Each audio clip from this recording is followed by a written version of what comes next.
السلام عليكم ورحمة الله وبركاته. ازيكم عاملين ايه؟ يا رب تكونوا بخير ان شاء الله. في البداية طبعا وزي ما احنا متعودين دايما بنحب نبدأ كلامنا بذكر النبي عليه الصلاة والسلام.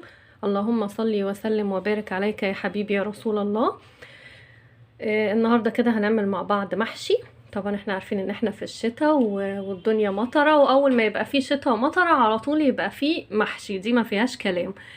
معايا هنا كده دي فرخة انا غسلاها ونقعاها في محلول النقع بتاعها، مية وملح وخل وليمون. وعندي دي هنا الكرنبايه كده. طلعت منها شويه ورق والباقي لسه. وعندي هنا حله على النار فيها ميه علشان خاطر اسلق فيها الكرنب، وعندي هنا حله تانية حاطه فيها الزيت علشان اعمل التسبيكه بتاعه المحشي. وهنا عندي بقى في الكبه كده حاطه بصلتين كبار، وقرن فلفل اخضر واربع خمس فصوص من الثوم. وعندي هنا دي كده طماطم انا كنت عاملاها صلصه وحطاها في الفريزر، طلعتها علشان تفك معايا. وعندي ده هنا كده الخضره والشبت علشان خاطر المحشي. هضرب طبعا كل ده كده في الكبه، وهرجع احطه على الحله اللي على النار. هضربه وارجع لكم تاني.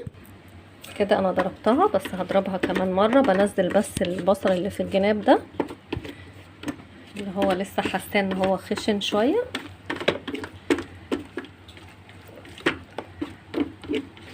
عايزه اقول لكم بقى ان المحشي يعني بصراحه من الاكلات الشتويه الجميله جدا. اي نعم هو بياخد وقت كبير وبياخد مجهود، ويعني مسافه ما تعمليه مسافه ما بيتاكل، بس بصراحه هو ملك الشتاء. هضربه كمان ضربه وارجع لكم تاني. هنا كده انا كنت اهو ضربت الخليط كويس. هنزل بيه بقى في الزيت.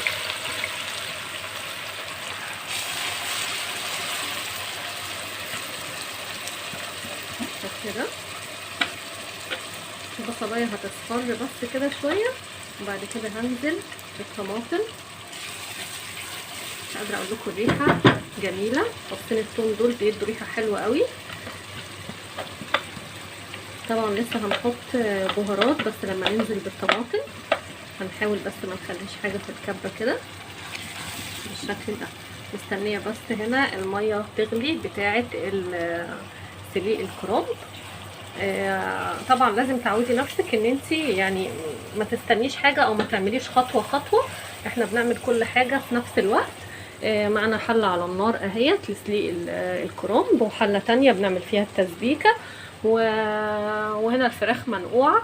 هنخلص اي عين من دي وهنعمل فيها، هنسلق فيها الفراخ. نكون احنا حشينا المحشي، تكون الفراخ استوت والشوربه اتعملت، ناخد شوربه علشان نسوي بيها المحشي اللي عندنا. تمام. مش هطول عليكم وقت الفيديو حبايبي اللي بيتفرجوا عليا. ما تنسونيش كده في تعليق كويس، وما تنسونيش برضو في لايك كويس، واللي ما اشتركش في القناه يشترك عشان يوصلوا مني كل جديد. البصلايه هتصفر وهنزل بالطماطم وارجع لكم تاني عشان ما اطولش عليكم وقت الفيديو. بالشكل ده كده معايا هنا ده الكرنب اهو بيتسلق. حاولي دايما على قد ما تقدري لما تيجي تعملي اي اكله في المطبخ، مش شرط محشي بس اي اكله، يكون مطبخك نظيف من حواليكي عشان خاطر تسهلي الدنيا على نفسك، ما يبقاش كل حاجه مكلكعه كده من حوالين منك.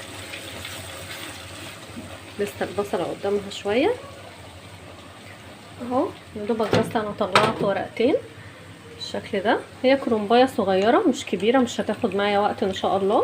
معايا هنا دول كده حبه ورق متقطعين، مش هرميهم، هاخدهم اسلقهم برضو وهحطهم في قعر الحله بتاعتي.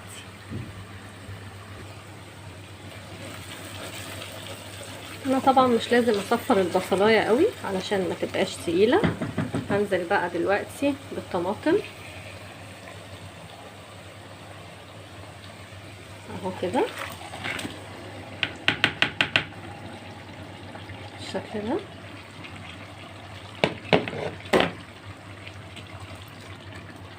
وهسيبها بقى لحد ما تتسبك خالص. بس طبعا في الاول هنزل بالبهارات، وهنزل بمعلقه او معلقتين من معجون الصلصه.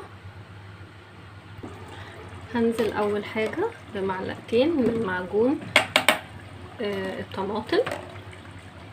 بالشكل ده كده. دي بتدي معانا لون حلو وبتقل الخلطة عندي. تمام. هاجي بقى للبهارات.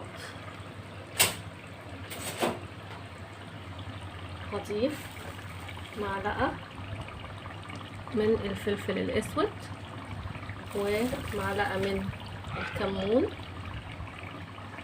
ومعلقة من السبع بهارات بالشكل ده،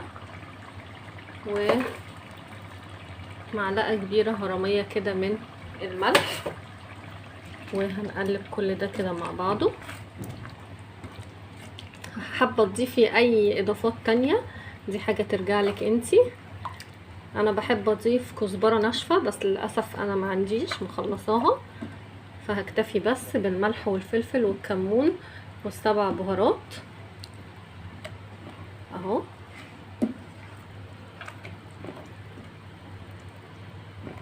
هسيبها بقى تتسبك كده كويس على النار.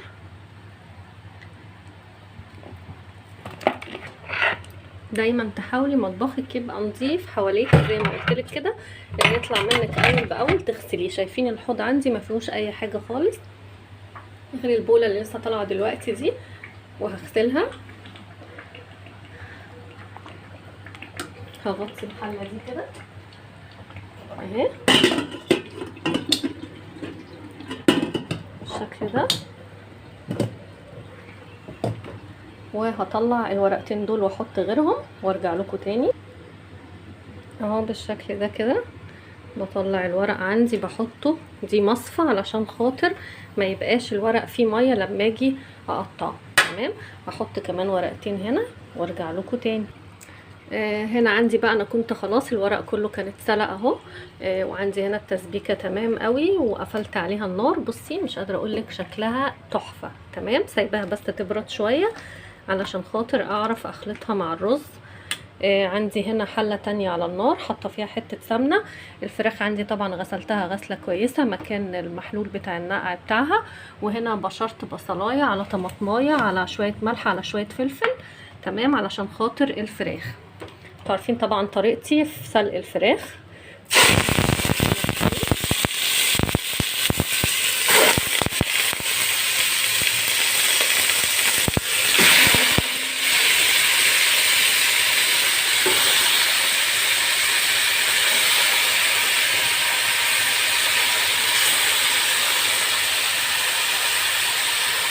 كده بنزل بقى عليها بالخلطه اللي انا عاملاها دي. انا اوقات بضرب الطماطم في الخلاط بس بصراحه كسلت بقى اطلع الخلاط، قلت مش مستاهله يعني طالما كده كده هبشر البصله بالمبشره يبقى ابشر معاها الطماطمايه بالمره اهو. هسيبها بقى تتشوح كويس كده وهغطيها، وبعد كده هبقى اضيف لها الميه بتاعتها. تمام. عندي بقى هنا كده الرز اهو كده كنت غسلاه وحاطاه في مصفى علشان خاطر يتصفى، وهحط عليه بقى الخليط بتاعه اللي هي التسبيكه اللي انا عاملاها. والاول هحط الخضره طبعا انا كنت نقعاها برده في ميه غسلتها كويس، هصفيها كده، ولما التسبيكه تهدى شويه هنزل عليها على الرز وعلى الخضره ده. هنا بقى الفراخ عندي كانت اتشوحت بالشكل ده، بنزل عليها بالميه كده. دي البوله اللي كان مكانها الطماطم والبصل. تمام.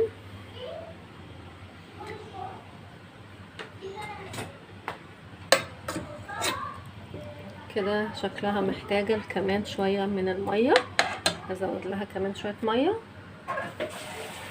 والخطوه اللي بعد كده طبعا ان انا هقعد اقطع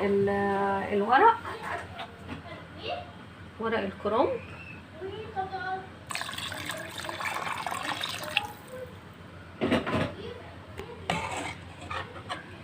كده كويسه اهي.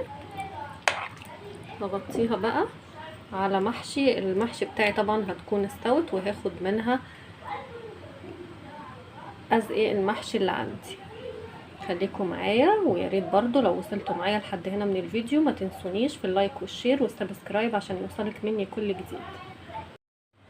هنا بقى كده انا كنت اهو قطعت الورق كده بالشكل ده وجهزته، وهنا التسبيكة اهي جاهزة برضو معايا بالشكل ده. وهنا دي الحلة كده حطيت في قعرها ورق كرنب، وحطيت طماطم شرايح، ورشة ملح، ورشة فلفل اسود، ورشة زيت خفيفة. تمام. هحشي كده طبعا الحلة دي كده وهرجع اوريها لكم.